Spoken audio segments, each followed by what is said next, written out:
ஏசாயாவினுடைய புஸ்தகம் 30ஆம் அதிகாரம் அல்ல 21வது வசனத்தை வாசிங்க. ஏசாயாவின் புஸ்தகம் 30ஆம் அதிகாரம் அல்ல 21வது வசனத்தை வாசிங்களேன். நீங்கள் வலதுபுறமாய் சாயும் போதும் இடதுபுறமாய் சாயும் போதும் வழி இதுவே பின்னாலே சொல்லும் வார்த்தையை வழி இதுவே இதில் நடவுங்கள் என்று உங்களுக்கு பின்னாலே சொல்லும் வார்த்தையை உங்கள் காதுகள் கேட்கும். நல்ல கைகளை தட்டி ஆண்டவருக்கு நன்றி சொல்லுங்க. ஏசாயா தீர்க்கன் இப்படியாய் எழுதியிருக்கிறார், நீங்கள் வலதுபுறமாய் சாயும் போதும். அப்ப என்ன புறமா சொல்லுங்க, நீங்க வலதுபுறமா சாயும் போது. அப்படின்னா ஆண்டவர் நல்லா முன்குறிச்சிருக்கிறாரு, அவருடைய பிள்ளைங்க எப்படினாலும் ஒரு பக்கம் என்ன செஞ்சிருவாங்க, வலதுபுறமா என்ன செஞ்சிருவாங்க, சாஞ்சிருவாங்க. அப்புறம் என்ன புறமா சாஞ்சிருவாங்க, இடதுபுறமா சாஞ்சிருவாங்க. அப்ப வழி இதுவே இதிலே நடவுங்கள் என்று உங்களுக்கு பின்னாலே சொல்லும் வார்த்தையை உங்கள் காதுகள் கேட்கும். நல்ல கைகளை தட்டி அந்த வார்த்தை தான் இயேசு. ஆமென், அல்லேலூயா. அந்த வார்த்தை தான் இயேசு. இந்த இயேசுவை யாரெல்லாம் அவர் காட்டுற வழியில நடக்கணும்னு நினைக்கிறீங்களோ அவர்களுடைய தடைகள் எல்லாம் தகர்த்து கர்த்தர் வழிகளை திறக்கிறவர். ஆமென், அல்லேலூயா. வசனம் சொல்லுது, வழி இதுவே. வழி சொல்லுங்க, வழி இதுதான் வழி. ஆமென், அல்லேலூயா. ஆண்டவர் பாருங்க ஒரு வார்த்தை சொல்லிக்கிட்டு இருக்கிறார், நான் இப்படிலாம் பாடுபட போறேன், நான் இப்படிலாம் கஷ்டப்பட போறேன், நான் இப்படிலாம் அடிக்கப்பட போறேன், இப்படிலாம் நான் கொல்லப்பட போறேன் அப்படின்னு சொல்லிக்கிட்டு இருக்காரு. பேதுரு பாருங்க டக்குன்னு சொல்றாரு, நம்மளை மாதிரி சொல்றாரு, இதெல்லாம் உங்களுக்கு என்ன செய்யக்கூடாது, என்ன செய்யக்கூடாது அப்படின்னு சொன்னோடனே பேதுருவை பார்த்து ஆண்டவர் அப்படியே ரெண்டு கையை மடக்கி அப்படி கொஞ்சி கன்னத்தை பிடிச்சி கொஞ்சல, பின்னாலே போ சாத்தானே, நீ என்னத்தை நினைக்கல, தேவனுக்குரியதை நினைக்காம நீ எதுக்குரியதை நினைக்கிற. ஆமென், அல்லேலூயா, அல்லேலூயா. அப்ப வழி இதுவே. வழி எதுதான் சொல்லுங்க, இதுதான் வழி. அந்த வழி இதுனா என்ன வழி சொல்லுங்க, கர்த்தருடைய வார்த்தை சொல்லுது. இயேசு சொல்றாரு, நானே வழி, நானே சத்தியம், நானே ஜீவனமாய் இருக்கிறேன், என்னை அல்லாம உங்களால ஒன்றும் செய்ய கூடாது, முடியாது. ஆமென், அல்லேலூயா, அல்லேலூயா. அப்ப நீங்க வலதுபுறமா சாயும் போதும் இடதுபுறமா சாயும் போதும் வழி இதுவே, இதுல என்ன செய்யுங்க, நடவுங்கள் என்று உங்களுக்கு பின்னாலே சொல்லும் வார்த்தையை உங்க காதுகள் என்ன செய்யும், கேட்கும். பக்கத்துல பார்த்து கேளுங்க, சொல்றது கேக்குதா? ஆமென், அல்லேலூயா, அல்லேலூயா. வழி இதுதான் அப்படின்னு அவர் சொல்லிட்டார்னா அந்த வழியை காண்பித்தவர் நமக்கு நிச்சயமாய் நம்மோடு கூட இருந்து நடத்துகிறவர். நான் தான் உனக்கு வழி, நான் தான் உனக்கு சத்தியம், நான் தான் உனக்கு ஜீவன். ஆமென். அப்ப அவரோட சேர்ந்து அவர் சத்தத்தை கேட்கணும். அவர் சொல்றாரு, நான் உன்னை பரலோகம் கொண்டு போவேன்னு சொல்றாரு. அந்த சத்தத்தை கேட்காம நம்ம சபைக்கு வர்ற ஆள் என்ன நினைப்பான் தெரியுமா, நம்ம செத்தா யாரு வருவா. நான் சொல்றது புரியுதா? ஏன் நிறைய பேர் சபைக்கு வராமல் போயிடுறான்னா, நம்ம ஆண்டவர் சொல்றாரு, நான் உன்னை பரலோகம் கொண்டு போண்டான்னு சொல்றாரு. இவன் மனசுக்குள்ளேயே கொஞ்ச நாள் பார்ப்பான், நம்ம இந்த சபைக்கு போனோம்னா நம்ம அப்பா செத்தா யாரு வருவா. இந்த சபையில நிறைய பேர் இல்லையடா, இந்த சபையில இந்த நிறைய பேரை நினைக்கிற கூட்டம் பூரா கீழே போற கூட்டம். நல்லா புரிஞ்சுக்கோங்க, சொல்றது புரியுதா உங்களுக்கு? தேவன் சொல்றாரு, ஊழியக்காரன் சொல்றான், ஐயோ பரலோகம் போகணும்னு சொல்றாரு. இவர் நினைப்பா, இந்த சபைக்கு போனா நம்ம அப்பா அடக்கத்துக்கு யாரு வருவா, அம்மா, ஏன் நம்மளே செத்தாலும் நம்ம பிள்ளை என்ன பண்ணும், ஒன்ன பரலோகம் கொண்டு போறன்னு ஆண்டவர் சொல்லிக்கிட்டு இருக்காரு. நீ என்னன்னா அடக்கத்துக்கு எவ்வளவு பேர் வருவான்னு யோசிச்சுக்கிட்டு இருக்கியப்பா. யோசனை எப்படி இருக்கணும்னா, நான் பரலோகம் போற மாதிரி என் கிராமத்துல ஒரு கூட்டத்தை கொண்டு போன ஆண்டவரே அப்படின்னு நம்ம யோசிச்சா, அதுதான் ஆண்டவர் பேதுருவை பார்த்து சொன்னாரு, பின்னால போ சாத்தானே. ஆமென். இதுதான் வழி, வழி இதுவேன்னு சொல்லிட்டாரு. தேவன்ட்ட ஒரு மனுஷன் வந்துட்டான்னா அவன் புரிஞ்சிடணும், எனக்கு வழியை காமிச்சிட்டாருன்னா என் நல்லது கெட்டது, என் பிள்ளையுடைய பிள்ளை அத்தனைக்கும் வழியை காட்ட இவரால் முடியும் முடியும். அப்படி பலமுள்ளவங்க மட்டும் நல்லா கைதட்டி, எனக்கு வழியை காட்டினவர் என் மனைவிக்கு வழியை காட்டினாரு, என் பிள்ளைக்கு வழியை காட்டுவாரு, என் தொழிலுக்கு வழியை காட்டுவாரு, என் சுகத்துக்கு வழியை காட்டுவாரு, என் பிள்ளையினுடைய பிள்ளைக்கு வழியை காட்டுவார். ஹalleluya, ஹalleluya, ஹalleluya. எவ்வளவு ஜனங்கள் இன்னைக்கு நமக்கு நினைக்கிறதுன்னா இந்த வழி ரொம்ப கடினமான வழி.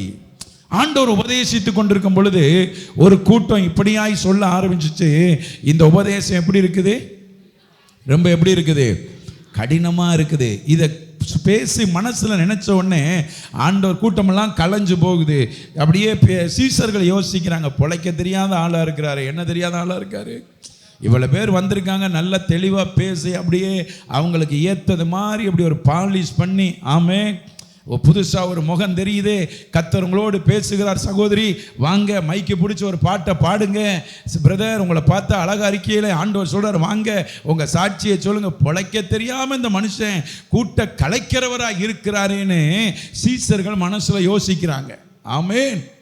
அப்ப ஆண்டவர் மெதுவா கேட்கிறார், நீங்களும் போய்விட மனதா? அவ்வளவு பேரும் அப்படியே கொஞ்ச நேரம் நெஞ்சு அடைச்சிருக்கும். நம்ம யோசிக்க தானடா செஞ்சோம், என்னதான் செஞ்சோம், அதை உடனே அவர் சொல்லிவிட்டாரு.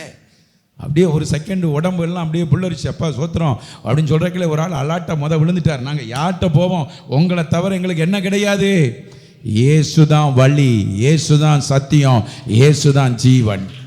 ஆமென், ஹல்லேலூயா. நம்ம ஒரு நிகழ்ச்சி நடத்துகிறோம், நிறைய கூட்டம் வரணும். அப்படி கூட்டம் வந்தால் நிறைய மொய் போடுவாங்க. பக்கத்தில் பார்த்து சொல்லுவாங்க, நம்ம திருப்பி அவங்களுக்கு போடணும். அப்போ தான் நம்ம மனுஷன், அப்போ தான் நம்ம யார்? மொய்யை மட்டும் வாங்கிட்டு மொய் போடாமல் இருந்தால் நம்ம மனுஷனே கிடையாது. நம்ம செத்தா நிறைய பேர் வரணும், நிறைய அதை செய்யணும் இதை செய்யணும் அதை பண்ணணும். நம்மளும் அவங்க செத்தா நம்மளும் போய் என்ன செய்யணும் சொல்லுங்க, சொல்லுங்க. ஆமென், ஹல்லேலூயா. நமக்கு நிறைய கூட்டத்தை சேர்க்கணும். அவங்க நடத்தும் போது நம்மளும் கூட்டமாக அங்கே போய் என்ன செய்யணும்? ஆனால் ஒன்னே ஒன்று தான் அவர் சொல்றாரு, நானே வழியும் சத்தையும் ஜீவனுமா இருக்கிறேன், என்னை எல்லாம உங்களால் ஒன்றை செய்ய முடியாது. ஆமென். அப்ப வழி இதுவே. நீங்கள் வலதுபுறமாய் சாயும் போதும் இடதுபுறமாய் சாயும் போதும் வழி இதுவே. இதுல என்ன செய்ய? நடங்க, இந்த வழியில நடங்க என்று உங்களுக்கு பின்னாலே சொல்லும் வார்த்தையை உங்கள் காதுகள் என்ன செய்யும்? ஆமென், ஹல்லேலூயா. நல்ல தகப்பனா தாயா இருந்தா பிள்ளைய விட்டுட்டு முன்னுக்கு போவீங்களா பின்னுக்கு போவீங்களா? சொல்லுங்க, வாயை திறந்து சொல்லுங்களேன். பிள்ளைய முன்னுக்கு விட்டுட்டு பின்னுக்கு போவீங்களா, பிள்ளைக்கு முன்னுக்கு போவீங்களா? பின்னால தான் போவோம். நம்ம தகப்பன் அப்படி ஒரு நல்ல தகப்பன். அவர் நம்மளை முன்னுக்கு விட்டுட்டு பின்னுக்கு வந்துகிட்டு இருப்பாரு. அதுக்கு முன்னுக்கு அவருடைய சமூகம் போய்கிட்டு இருக்கும். பின்னால ஒரு சத்தம் கேட்கும், வலதுபுறமா சாஞ்சிராத, இடதுபுறமா சாஞ்சிராத, இதுதான் வழி, இதுல நட என்று உங்களுக்கு பின்னாலே சொல்லும் வார்த்தையை உங்கள் காதுகள் கேட்கும். ஹல்லேலூயா, ஹல்லேலூயா, ஹல்லேலூயா. பிறந்ததிலிருந்தே காது கேட்டு பிறந்தமையா? நம்மளும் வாழத்தான் செய்கிறோம். பிறவியிலிருந்தே காது கேட்காம பிறந்தவங்க இன்னைக்கும் வாழத்தான் செய்கிறாங்க. பிறந்ததிலிருந்தே பேசுற நம்ம இன்னைக்கு வாழத்தான் செய்கிறோம். பிறந்ததிலிருந்தே பேசாதவங்க இன்னைக்கு வாழத்தான் செய்கிறாங்க. பிறந்ததிலிருந்தே பார்க்கிற நம்ம இன்னைக்கு வாழத்தான் செய்கிறோம். பிறந்ததிலிருந்தே இந்த பூமியை ஒரு தடவை கூட பார்க்காதவங்க இன்னைக்கு வாழ்ந்து கொண்டுதான் இருக்கிறார்கள். பிறந்ததிலிருந்தே நடக்கிற நம்ம இன்னைக்கு வாழ்ந்து கொண்டுதான் இருக்கிறோம். பிறந்ததிலிருந்தே நடக்காதவர்கள் இன்றைக்கும் நடந்து கொண்டுதான் இருக்கிறார்கள், வாழ்ந்து கொண்டுதான் இருக்கிறார்கள். ஒன்றை புரிந்துக்கோங்க, இயேசுவை அறிகிறது நமக்கு கிடைத்த பெரிய ஸ்லாக்கியமும் பாக்கியமும். வழி என்ன? அந்த வழியில நானும் நீங்களும் போனுங்க. சபைனா என்ன? சபைக்கு வர்றதுனா என்ன? நல்லா நம்ம புரிஞ்சுக்கிறோம். ஒரு சபைனா என்னன்னா, தேவன் நம்மளை வேர்பிரித்து கொண்டு வந்து நிறுத்துறதுதான் சபை. ஒரு வாரம் பூரா நல்லா பேசுவோம். அதனால தான் வசனம் சொல்லுது, உங்களை நினைக்கும் பொழுதெல்லாம் நான் என் தேவனை என்ன செய்கிறேன் சொல்லுங்க, ஸ்தோத்தரிக்கிறோம். ஒரு வாரம் பூரா இயேசுவை பற்றி நிறைய பேருக்கு சொல்லுவோம். நல்லா ஜெபிப்போம், நல்லா ஆராதிப்போம், நல்லா துதிப்போம், நல்லா வேதத்தை வாசிப்போம், எல்லாம் அவருக்கு பிரியமாக செய்வோம். வாரத்தில் ஒரு நாள் சர்ச்சுக்கு லேட்டாக வர்றோம் பாருங்க, அது எப்படி இருக்குன்னு சொல்லுங்களேன். வசனம் சொல்லுது, உங்களை நடத்துகிறவர்கள் சந்தோஷப்படும்படி நீங்கள் நடக்க வேண்டும். ஆமென்.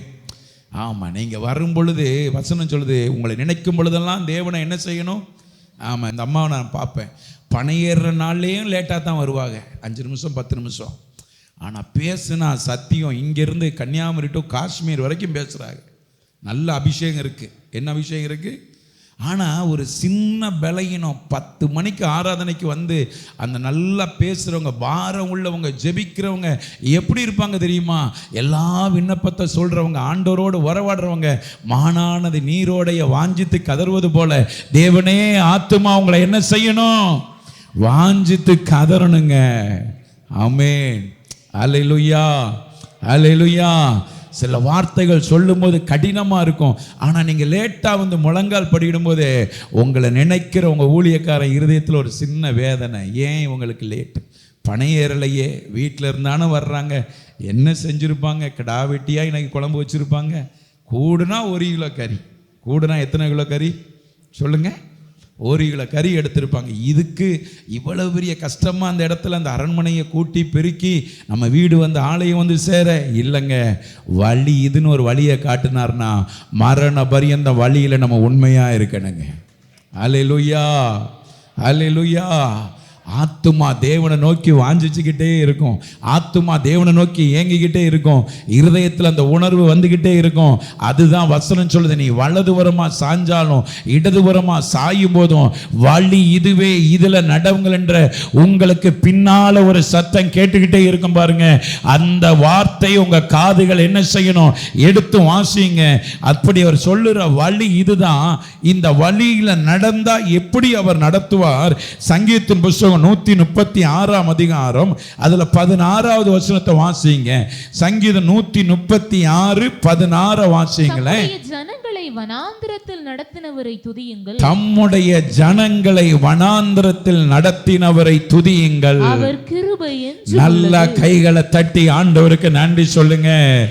தம்முடைய ஜனத்தை வனாந்திரத்திலே நம்மை நடத்துவார். நல்ல கைதட்டி அவருடைய வழியில நடந்தா நம்ம ஆண்டவர் நம்மளை தெருவில் ஒன்றை விட மாட்டாரு, வனாந்திரத்தில் ஒன்றை விட்டுற மாட்டாரு. நம்ம ஆண்டவர் நம்மளை சொல்றாரு, தம்முடைய ஜனங்களை, என் ஜனத்தை வனாந்திரத்தில் நடத்தினவரை துதியுங்கள், அவர் கிருபை என்றும் உள்ளது. நல்ல கைதட்டி வள்ளி இதுதான். ஒரு மனுஷன் நடந்தா வனாந்திரத்திலையும் கர்த்தர் நம்மளை நடத்துவார். எத்தனை பேருக்கு அந்த அனுபவம் இருக்குது? வனாந்தர அனுபவங்க. வனாந்திரம், எந்த பக்கம் பார்த்தாலும் கூப்பிட்டா கேட்க ஆளு கிடையாது. வனாந்திரமான பாதை. 1 நாள் இல்லை, 2 நாள் இல்லை. நிறைய பேர் சொல்லுவோம், எத்தனை காலம் வாழ முடியும், எத்தனை காலம் வாழ முடியும்? லட்சக்கணக்கான பேருக்கு 40 வருஷமா சோறு போட்ட ஆண்டவரியா நம்ம ஆண்டவர், குடிக்க தண்ணி கொடுத்த ஆண்டவர், வஸ்திரம் பாழாய் போகல, அவர்கள் ஆடு மாடுகள் மிருக ஜீவங்கள் எல்லாவற்றையும் போஷித்தார். தம்முடைய ஜனங்களை வனாந்தரத்தில் நடத்தினவரை துதியுங்கள், அவர் கிருபை சொல்லுங்க என்றும் உள்ளதுங்க. ஆமென், அல்லேலூயா. வழி இதுதான். அந்த வழி என்ன வழி? இயேசுதான் எனக்கு வழி. ஆமென். நான் அடிக்கடி சொல்லுவேன், நம்ம திட்டம் போடும் பொழுதே சும்மா நம்ம திட்டம் போட்டுக்கிட்டே இருப்போம் பாருங்க. ஒரு கட்சி ஆளும் பொழுது சொன்னாங்க, பொங்கலுக்கு நாங்கள் 1000 ரூபா கொடுக்குறோம், 2000 ரூபா கொடுக்குறோன்னு சொல்லும்போது ஒருத்தவங்க சொன்னாங்க, இல்லை 2000 10 1000 பத்தாது, 5000 என்ன செய்யணும்? நான் எந்த கட்சிக்கும் சார்ந்த ஆள் கிடையாது. நம்ம இதெல்லாம் கேட்டுக்கிட்டே இருந்தோம். இதெல்லாம் நம்ம என்ன செஞ்சுக்கிட்டு இருந்தோம் சொல்லுங்க? கேட்டுக்கிட்டே இருந்தோம். நேற்று தான் ரேஷன் கடையில் உள்ளவர் பார்த்து சொன்னார், சார் ஃபாதர், நான் இந்த ரேஷன் கடைக்கு நான் வந்து பொறுப்பெடுக்கும் போது இந்த ரேஷன் கடைக்கு 6 பேரலில் மண்ணெண்ணெய் வந்துச்சு ஃபாதர். அப்படின்னா என்னடா வேம்பாரில் உள்ளவரெலாம் என்ன? இப்போ ஃபாதர் ஒரு மாதத்துக்கு 40 லிட்டர் மண்ணெண்ணெய் தான் என்ன செய்யுது, வருது. அப்படின்னா என்ன, நம்ம வேம்பாரில் உள்ள ஜனம்லாம் அழிஞ்சா போச்சு? பெரிய தான் இருக்குது இத்தனை வருஷம். அரசாங்கம் அப்படி இருக்காது. அவர் அழகாக சொன்னார், இவன் தான் 3 மணிக்கு எம்எல்ஏ வரப்போறான்னு சொன்னான், ஆட்சியை பிடிக்க போகிறவர் வரப்போறான்னு சொன்னான். 7 மணிக்கு வரேன்னா 3 மணிக்கே பஸ் ஸ்டாண்டில் போய் உட்காந்துக்கிட்டு அந்த 100 ரூபாய்க்கு உட்காந்த பிறகு இவனுக்கு கிடைச்சது இதுதான். புரியுதா? உனக்கு கிடைச்சது இந்த 100 ரூபா. ஆமாம், அவருக்கு நிறைய வேட்டியை கொடுத்துருப்பாங்க, அதில் ஒரு வேட்டியை சேலை உனக்கு என்ன செஞ்சுட்டு போயிருப்பாரு. அதோட கதை என்ன செஞ்சு போச்சு. நம்ம வழியில் வரும் பொழுதே நம்ம வேற எதையுமே யோசிக்க கூடாதுங்க. இப்படி வந்துட்டு அப்படி மறந்துட்டு அப்படி ஓடிட்டு நான் இப்படி ஆகிட்டு உங்கள் இருதயத்தில் உண்டாகிறதெல்லாம் அவர் அறிந்து கொள்ளுவார். நம்ம ஒன்றை மட்டும் புரிஞ்சுக்கிறோம், இயேசுவை அறிஞ்சிட்டோம்னா மரண பரியந்தம் அவர் வழியில் நான் நடப்பேன். ஏன் நான் மரண பரியந்தம் என்ன நடத்துவேன் அவர் வாக்கு கொடுத்திருக்கிறார். இதோட என் வாழ்க்கை பிறந்ததோட முடியறதில்ல, வாலிபத்தோட முடியறதில்ல, திருமணத்தோட முடியறதில்ல. மரண பரியந்தம் தலைமுறை தலைமுறையாய் வழி இதுவே, இதுல நடவுங்களை சொல்லுகிற அந்த சத்தம் எனக்கு பின்னால கேட்குது. அல்லேலூயா, அல்லேலூயா. எனக்கு நம்பிக்கையா இருந்தவர்கள் எல்லாம் எனக்கு முன்னால போய் சேர்ந்திருப்பாங்க. ஆனால் என் தேவனோ இன்றைக்கும் நான் இருக்கிற வரை என் பின்னாலேயே அவர் வந்து கொண்டிருக்கிறவர். ஆமென். ஒரு நாள் நான் மரித்தால் அதுவரை அவர் சத்தம் என் பின்னால கேட்கும். இல்லைன்னா எனக்கு எக்கால சத்தம் மேல கேட்கும். அன்னைக்கு நான் வானத்தை அண்ணாந்து பார்த்து இருக்கிறேன்னா ஒரு நாள் அந்த சத்தத்தை கேட்டு நிச்சயமா போய் சேருவேன். ஆமென். நான் அடிக்கடி யோசிப்பேன், வனாந்தரத்தில் நம்ம ஆண்டவர் நம்மளை நடத்தினவர். ஆமென். வனாந்தரத்தில் நம்மளை விட்டுட்டு போனவர் கிடையாது, வனாந்தரத்தில் நம்மளை தொலைச்சிட்டு போனவர் கிடையாது, வனாந்தரத்தில் நம்மளை மறந்தவர் கிடையாது. வனாந்தரத்தில் தம்முடைய ஜனங்களை வனாந்தரத்தில் நடத்தினவரை துதியுங்கள், அவர் கிருபை என்றும் உள்ளது. வனாந்தரத்திலே நம்மளை நடத்துவார். வழி இதுவேன்னு சொல்லிட்ட அந்த சத்தத்தை கேட்டு நம்ம நடந்தா அது வனாந்தரமா இருந்தா கூட அந்த வனாந்தர பாதைகளையும் கர்த்தர் நம்மளை நடத்துவார். எனக்கு வனாந்தரம் வேணாம் ஆண்டவரே. வனாந்தரத்தை நம்மளை முடிவு வரைக்கும் நம்மளை வனாந்தரத்தில் வைக்க மாட்டாரு. வனாந்தரத்தில் கர்த்தர் நம்மளை நடத்திடுவார். அல்லேலூயா, அல்லேலூயா, அல்லேலூயா. சில நேரம் நமக்கு தெரியாது ஏன்டா இந்த பாதைக்கு போனோம். நாங்கள் கடந்த நாட்களில் ஒரு எங்கள் சொந்தக்காரன் அக்கா மகனுக்கு திருமணம் சிப்பி குளத்துக்கு போயிருந்தோம். அங்கே திருமணத்துக்கு போயிருந்தோம். கத்தோலிக்க திருச்சபையில் திருமணம் நடந்துச்சு. நானும் திரேசும் போயிருந்தோம். அங்கே போய் இருந்தாச்சு. இருந்து நேரமாக ஆக ஆக நம்ம சாப்பிட்டு போன 2 இட்லி வயிறு என்ன செய்ய துவங்கிட்டு பசிக்குது. மெதுவாக வந்து கேட்டேன், ஐயா டீ குடிக்க கடை இருக்கான்னு கேட்டேன். அழகாக ஒரு பதில் வாக்குத்தத்தை ஒருத்தர் கொடுத்தாரு. உங்களுக்கு கீழே வைப்பாரில் தான் உங்களுக்கு என்ன இருக்குது, சிப்பி குளத்தில் என்ன கிடையாது. அதுலேயே பாதி ஜீவன் உள்ளே போயிட்டு நம்ம வண்டி எடுத்து அவ்வளோ பக்கம்தான் அந்த கிராமம். இப்படி ஒரு ஊருக்கு தான் நம்ம என்ன செஞ்சுருக்கிறோம், வந்திருக்க. ஆண்டவரே சோத்திரம். ஆனால் அந்த சொந்தத்தின் நிமித்தம் நம்ம எழும்பி வெளியேயும் போக முடியலை. இப்போ தான் பிரச்சனை பெரிய பெரிய பிரச்சனையாக இருக்குது. இப்போ நம்ம போகாமல் இருந்தாலும் இவங்களுக்கு பணம் வந்துட்டு அதனால் என்ன செய்ய மாட்டேங்கிறாங்க, வரமாட்டேங்கிறாங்க. போயிட்டு நம்ம வெளியே வந்தாலும் இவங்கெல்லாம் இப்போ நம்மளை மதிக்கிறது என்ன கிடையாது. நாங்கள் படுற ஓத்திரம் எங்களுக்கு தான் தெரியும், நிறைய இடங்களில் மாட்டிக்கிட்டு. ஆமென். இப்போ ரொம்ப நேரம் பொறுத்திருந்து பெண்ணு மாப்பிள்ளை வெளியே வரை அங்கிட்டு இங்கிட்ட பெண் வீட்டுக்கு கூப்பிட்டு போகிற நேரம் நான் உள்ளே நுழையும் போதே சொன்னேன், இங்கே நம்ம ஆனந்தம்மா மக சரோனின்னு ஒரு தங்கச்சி இருக்கா, அவளை திருமணமாகி பல வருஷமாக ஆயிடுச்சு. வாங்க வாங்கன்னு கூப்பிட்டா ஒரு நாள் கூட நம்ம என்ன செய்ய கிடையாது, வந்ததே கிடையாது. 3 பெண் பிள்ளைக்கு பத்திரிக்கை கொண்டு கொடுத்தா நம்ம போகவே என்ன கிடையாது. இன்னொரு பொன் பிள்ளை இருக்குது, இன்னொரு பையன் இருக்குது. அவள் சுகமில்லாத நேரமெல்லாம் இந்த ஆலயத்துக்கு ஓடி வருவா, எதுனாலும் ஜெபம் பண்ண சொல்லுவா. ரொம்ப சின்ன பிள்ளையிலேருந்தே ஊழியத்தில் வளர்ந்த நாட்களில் ரொம்ப நேசித்த தங்கச்சி, சின்ன பிள்ளையிலேருந்து வாலிப பிள்ளை வரைக்கும் திருமணம் வரைக்கும் இந்த ஆலயத்துக்கு வந்திருக்கா. இதெல்லாம் மனசில் ஓடி அப்படியே பக்கத்தில் கேட்டோம் ஒருத்தர்கிட்ட, இந்த சரோனி வீடு எங்கே இருக்குது? சர்ச்சுக்கு 2 வீட்டுக்கு பக்கத்துலேயே இருந்துச்சுங்க. ஆமென். ஐயோ நாங்கள் உள்ள நுழைஞ்சோம் பாருங்க. நாங்கள் வீடை பார்க்க போகிறோம். கடைசி மகன் 2 பார்த்துட்டு நான் சரவணே இங்கே வாங்க மாமா, இங்கே வாங்க, இதுதான் எங்கள் வீடு, உங்களை பார்த்து தான் நான் நின்றுக்கிட்டு இருக்கேன்னு சொன்னான். உள்ளே போய் உட்காந்தோம் பாருங்க. உடனே ஜூஸ் கொடுத்தாங்க. ஐயா வேண்டாம் எங்களுக்கு டீ கொடுங்கன்னு சொன்னேன். நல்ல அழகான டீயை குடிச்சுக்கிட்டு இருக்கோம். அவங்க அப்பா வந்து அந்த சரவணியோட கணவர் வந்தார். வந்து என்ன வெறுசாக வச்சு கொடுத்துருக்கீங்க, ஏதாவது எடுத்து வைக்க வேண்டாமா, உங்களுக்கு யோசனையே கிடையாது. 2 சத்தம் போட்டுட்டு ஜிப்ஸு மிக்சர்லாம் வந்துச்சு. நானும் திரேசும் அதை சாப்பிடவே மாட்டோம், அடித்து முழுங்கணும் பாருங்க அவ்வளோத்தையும். அப்போ தான் நான் நினச்சேன், எந்த வனாந்தரத்துலையும் ஆண்டவர் நம்மளை நிற்பாச்ச போதுமானவர். ஆமென். அல்லேலூயா, அல்லேலூயா.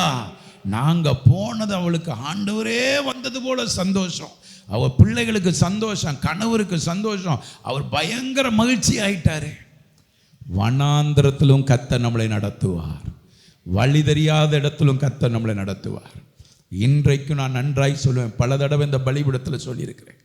ஒரு நாள் பைக்கு ஹீரோ ஹோண்டா கிளாமர் வச்சுருந்த நேரம் இங்கேருந்து திரேசுடைய அக்கா அருள் பாக்கியம் சுகமில்லைன்னு சொல்லி தூத்துக்குடி கான்வெண்ட்டில் சிஸ்டராக இருக்கிறனால கான்வெண்ட்டில் இருந்தாங்க. இங்கேருந்து பைக் எடுத்துகிட்டு அவங்கள பார்க்க சாயந்தரம் போயாச்சு. நானும் திரேசும் சில வருடத்துக்கு முன்னுக்கு எத்தனை வருஷம் இருக்குமா, ஒரு 10-15 வருஷம் 10 வருஷம் 15 வருஷம் இருக்கும். 15 வருஷத்துக்கு முன்னுக்கு பைக்கில் போயாச்சு. அங்கே போய் பார்த்துட்டு திரும்பும் பொழுது நைட்டு வந்தா தரவக்குளத்துக்கு முன்னுக்கு அந்த அது என்ன ஊருமா, தரவக்குளத்துக்கு முன்னுக்கு ஒரு ஊர் வருமே, இப்போ ஒரு கம்பெனிலாம் இருக்கு, ஏதோ ஒரு இடம், பட்டணமருதூர் கிட்ட ஒரு கார் ஒரு லாரி ஆக்சிடெண்ட்டில் ஒரே குடும்பத்தில் உள்ள நிறைய பேர் இறந்துட்டாங்க. அந்த லாரி மோதினால இன்னொரு சைக்கிள்காரர் சேர்ந்து செதறி கிடக்காங்க. இப்போ எல்லாம் தாண்டி வந்தால் வர முடியாத பயங்கர நெருக்கடி ஆயிட்டு, இரவு நேரம் ஆயிட்டு, ஒரு 8 மணி 8:30 மணி ஆயிட்டு. எந்த பாதையில் போகணுன்னு பயங்கர கூட்டம், அடி மிதின்னு சண்டை, என்னென்னமோ நடக்குது. ஏன்னா அந்த அடிபட்டவங்க அந்த கிராமத்தை சேர்ந்தனால பயங்கர பிரச்சனை நடக்குது. வேகமாக பைக்கை திறப்பி ஒரு ரோட்டு பாதையில் வந்தாச்சு. வேகமாக வந்தாச்சு. எங்களுக்கு முன்னுக்கு போய்கிட்டு இருந்த காரு எங்கே போச்சுன்னு தெரியலை. ஆமேன் ஆமேன். இப்போ ஒரு 8:30 மணிக்கு ஒரு கிராமத்தில் போய் மெதுவாக நிப்பாட்டி திரேசை வச்சுட்டு குளத்தூர் போகிறதுக்கு பாதை எதுன்னு கேட்டேன் பாருங்க. அதோ பயங்கர போதையில் இருக்கிற கிராமமாக இருக்குது. என்னையும் பார்த்தா திரேசையும் பார்த்தா. அதுக்கப்புறம் சில திட்டங்களை அவங்க யோசிக்க ஆரம்பிச்சிட்டாங்க. நம்ம நைட்டு நேரம் இந்த அம்மாவை என்ன செஞ்சுட்டு போய்கிட்டு இருக்கிறோம் கடத்தை. எனக்கு அதுக்கப்புறம் இருதயத்தில் தண்ணியே என்ன இல்லாமல் போயிட்டு, பைக்கு பஞ்சராக போனாலும் இப்போ இருக்கிற டியூப்லெஸ் டயர்லாம் கிடையாது, பஞ்சரானாலும் ஒன்றும் பண்ண முடியாது, ரோடு கிடையாது. வண்டியை வேகமாக விரட்டுறேன். பின்னுக்கு என்ன வருது ஏது வருதுன்னு தெரியல. பாதை போய்கிட்டே இருக்குது. ரொம்ப தூரம் வர்றேன் பாருங்க. ஒரு இடத்துல 3 பாதை பிரியுது. நேராக ஒரு பாதை போகுது, வலதுபுறம் ஒரு பாதை போகுது, இடதுபுறம் ஒரு பாதை போகுது. இந்த தூரத்தில் அந்த ரோடு பிரிகிறது எனக்கு தெரியுது பாருங்க. ஒன்றுமே இல்லை, இருட்டு கசமாக இருக்குது பாருங்க. அந்த இடத்துக்கு நேராக வரும்பொழுது இப்போ வலது பக்கம் திரும்பணுமா, நேராக போகணுமா, இடது பக்கம் திரும்பணுமா அப்படின்னு இருதயத்துக்குள்ள ஒரு சின்ன ஒரு தவிப்பு வருது பாருங்க. ஒரு நல்ல வெண்ண வஸ்திரம் தரித்தவர் ஒரு மனிதர் நின்றுகிட்டு இருந்தார். அந்த ஐயா யதார்த்தமா நிற்கிறார். என்ன தரசுமா, கண்ணு பார்க்கவே இல்லை தூரத்தில். அப்படியே குளத்தூர் எங்கே போகணுன்னு தான் கேட்டேன். இந்த பக்கம் கையை மட்டும் காமிச்சாரு. கரை சேர கர்த்தர் உதவி செய்தார். இன்னைக்கு அதை சொல்லும் பொழுது என்ன அறியாத ஒரு உணர்வு எனக்கு நல்லா தெரியும். அன்னைக்கு எனக்காக நியமிக்கப்பட்ட பிரதான தூதனை தவிர வேற யாருமே கிடையாது. ஆமேன் ஆமேன். வீடு வந்து சேரும் பொழுது 9:30 மணி இருக்கும். ஆண்டவரை பார்த்து சொன்னேன், எந்த வனாந்தரத்திலும் நடத்த அவர் போதுமானவர், உங்களுக்கு வழியை திறக்கிறவர் அவர். வழி தெரியல நினைக்கிறீங்களா, வழி இதுவேன்னு சொல்லிட்டார்னா உங்க குடும்பத்தில் அவர் சொல்றார் நானே வழி நானே சத்தியம் நானே ஜீவன் சொல்லிட்டார்னா எந்த வனாந்தர பாதையா இருந்தாலும் அந்த பாதையில அவர் கூட இருந்து உங்களை நடத்த அவர் போதுமானவர். இன்றைக்கு இந்த திருச்சபைக்கு வந்திருக்கிற உங்களுக்கு சொல்றாரு, இந்த வனாந்தர பாதையில கர்த்தர் உங்களை நடத்துவாரு. ஆமென் ஆமென். எடுத்து வாசியுங்களேன். உபாகமத்தினுடைய புஸ்தகம் 8ஆம் அதிகாரம், உபாகமத்தினுடைய புஸ்தகம் 8ஆம் அதிகாரம் அல்ல 15வது வசனத்தை வாசியுங்களேன். உன்னுடைய பின் நாட்களில் உனக்கு நன்மை செய்யும் பொருட்டு உன்னை சிறுமைப்படுத்தி உன்னை சோதித்து கொள்ளிவாய் சர்ப்பங்களும் தேள்களும் தண்ணீர் இல்லாத வறட்சியும் உள்ள பயங்கரமான பெரிய வனாந்திர வழியாய் உன்னை அழைத்து வந்தவரும் உனக்காக பாறையான கன்மலையிலிருந்து தண்ணீர் புறப்பட பண்ணினவர். நல்ல கைகளை தட்டி ஆண்டவருக்கு மகிமையா நன்றி சொல்லுங்க தேவ பிள்ளையே. வனாந்தரத்தில் நடத்தினவர் நம்மோடு சொல்றாரு, உன்னுடைய பின் நாட்களில் உனக்கு நன்மை செய்யும் பொருட்டு. என்ன செய்யும் பொருட்டு சொல்லுங்க, என்ன செய்யும் பொருட்டு? இங்க வேதத்துல பார்க்கிறோம், எகிப்துல இஸ்ரேல் ஜனங்கள் அடிமையா இருந்தாங்க. அவங்களுக்கு தண்ணி கிடையாது, சாப்பாடு கிடையாது, அடியும் மிதியும், செங்கல் சுடணும், விரவு கிடையாது, செங்கல் குலைக்கணும், தண்ணி கிடையாது. இந்த கஷ்டத்தெல்லாம் பார்த்து வரும் பொழுது ஒரு நாள் வனாந்தரத்துல வரும் பொழுது இந்த ஜனங்கள் சொல்றாங்க, நாங்க எகிப்திலேயே என்ன செஞ்சிருப்போம் சொல்லுங்க வாய் திறந்து, இருந்திருப்போம் ஐயா. நம்மளும் இப்படி தான் சொல்லுவோம், நாங்கள் அப்படியே இருந்திருக்கலாமே, இயேசு அறியாமே இருந்திருக்கலாமே, இல்லை மாதிரியே என்னை ஆண்டவர் வச்சிருக்கலாமே, ஏன் எங்களை கொண்டு வந்து எங்களை கொல்லவா கொண்டு வந்தீங்கன்னு இஸ்ரேல் ஜனங்கள் மோசையை பார்த்து கேட்டதுனால அங்க ஆண்டவர் சொல்லுகிறார், உன்னுடைய பின் நாட்களில் உனக்கு நன்மை செய்யும் பொருட்டு. என்ன நாட்கள்ல? ஜனமே, நீ எகிப்துல சாக வேண்டியது கிடையாது. நீயும் உன் பிள்ளைகளும் பின்னால உனக்கு நான் செய்யற நன்மைக்காகத்தான் இந்த வனாந்திரத்துல நான் உன்னை நடத்துறேன். அல்லேலூயா, அல்லேலூயா. நடந்து முடிஞ்சது நமக்கு தெரியும், நடக்க போகிறது என் ஆண்டவருக்கு மாத்திரமே தெரியும். அவர் தான் சொல்லுகிறார், உன்னுடைய பின்னாட்களில் உனக்கு நன்மை செய்யும் பொருட்டு உன்னை சிறுமைப்படுத்தி உன்னை சோதித்து கொள்ளிவாய் சர்ப்பங்களும் தேள்களும் தண்ணீர் அல்லாத வறட்சியும் உள்ள பயங்கரமான பெரிய வனாந்திர வழியாய் உன்னை அழைத்து வந்தவரும் உனக்காக பாறையான கண்மலையிலிருந்து தண்ணீரை புறப்பட பண்ணினவரும். நல்லா கைதட்டி ஆண்டவருக்கு நன்றி சொல்லுங்க. ஆமென், அல்லேலூயா, அல்லேலூயா. அவர்தான் வழின்னு நம்புனா, அவருக்காக நடந்தா எப்படி நடத்துவார்னா, வனாந்திரத்துல கூட அப்பா நம்மளை நடத்துவார். அடுத்து அவர் சொல்றார் பாருங்க, 16வது வசனம் வாசிங்க. உன் பிதாக்கள் அறியாத மன்னாவினால், உங்க பிதாக்கள் அறியாத மன்னாவினால் வனாந்திரத்திலே உன்னை போஷித்து வந்தவருமான உன் தேவனாகிய கர்த்தரை நீ மறவாமலும் என் சாமர்த்தியம் என் கைபலன் இந்த ஐஸ்வரியத்தை எனக்கு சம்பாதித்தது என்று நீ உன் இருதயத்திலே சொல்லிக் கொள்ளாமலும் இருக்க எச்சரிக்கையாய் இருந்து உன் தேவனாகிய கர்த்தரை நினைப்பாயாக. அவரே உன் பிதாக்களுக்கு ஆணையிட்டு கொடுத்த தம்முடைய உடன்படிக்கையை உறுதிப்படுத்தும்படி இந்நாளில் உனக்கு உண்டாயிருக்கிறது போல ஐஸ்வரியத்தை சம்பாதிக்கிறதுக்கான பலனை உனக்கு கொடுக்கிறவர். நல்லா கைதட்டி, வனாந்தரத்துல கர்த்தர் உங்களை நடத்தினாலும் உங்களுக்கு பலன் கொடுக்கிறவர் அவர். ஆமென், அல்லேலூயா. பக்கத்தில் பார்த்தீங்களுக்கு, இப்போ உனக்கு என்ன பிரச்சனை? பணம் தானே பிரச்சனை. ஆமாம், பிரச்சனை அதான பிரச்சனை. உண்மையாக சொல்லணும், சும்மா என்னட்ட பாட்டு தலை இப்படி ஆட்டக்கூடாது. என்னதான் பிரச்சனை? ஆமாம், சுகம் இல்லை, ஆனாலும் பார்க்குறதுக்கு என்னதான் பிரச்சனை? பணம் தான் பிரச்சனை. வீடு கட்டணும், என்னதான் பிரச்சனை? பணம் தான் பிரச்சனை. வேலைக்கு போகணும், நமக்கு என்னதான் பிரச்சனை? நகை வாங்கணும், நமக்கு என்னதான் பிரச்சனை? பணம் தான் பிரச்சனை. அவர் சொல்றாரு, உன் தேவனாகிய கர்த்தரை நினைப்பாயாக. வனாந்தரத்தில் நடத்தினாலும் இதை வயல்வெளியாய் மாற்ற உங்களால முடியும். ஆமென். உன் தேவனாகிய கர்த்தரை நினைப்பாயாக.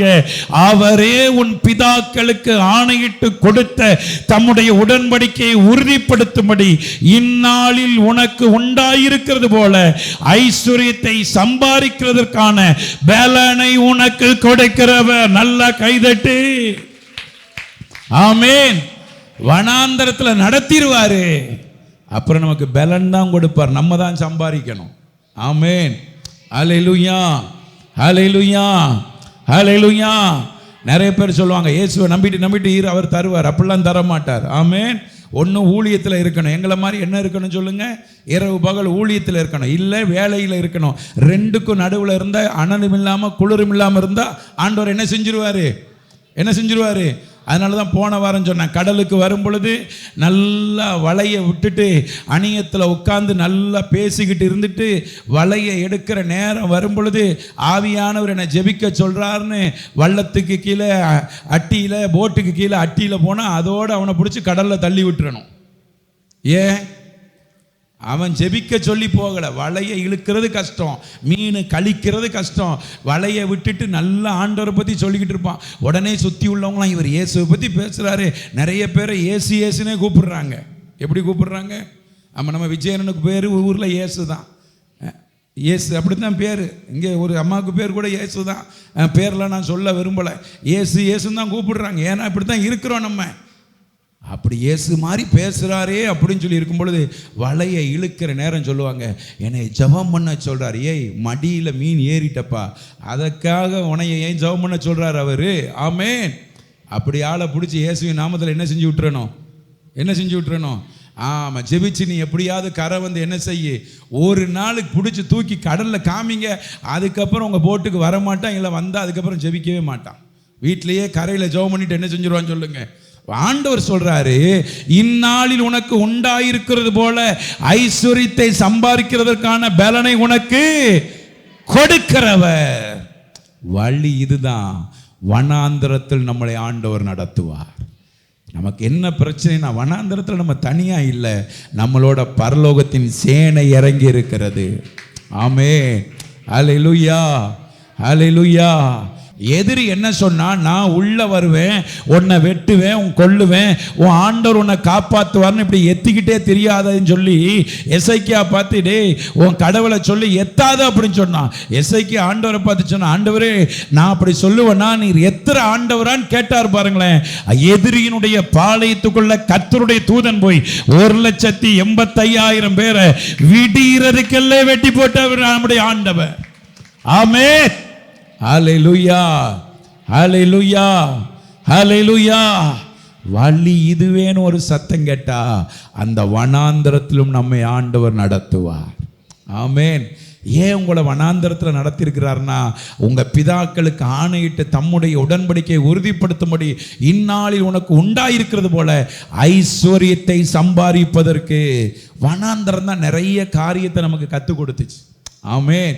நேற்று தினத்தில் ஒரு தங்கச்சியை பார்த்து, என்னம்மா இன்னைக்கு ஆராதனைக்கு வர்ற இவ்வளோ தூரம் 125 கிலோமீட்டர்லேருந்து இன்னைக்கு வந்துட்டு ஜெபத்துக்கு இருந்துட்டு போயிட்டு திரும்பி 125 கிலோமீட்டர் நாளைக்கு ஏன் வரணும் அப்படின்னு கேட்கும்போது தங்கச்சி சொல்லிச்சு, போன வருஷம் நான் அலறி துடிச்ச அந்த ஓட்ட நாட்கள் இருக்கு, அதை பார்க்கும் பொழுது கர்த்தர் அந்த வனாந்தரத்தை இப்போ எவ்வளோ செழிப்பாக மாற்றி இருக்கிறாரு.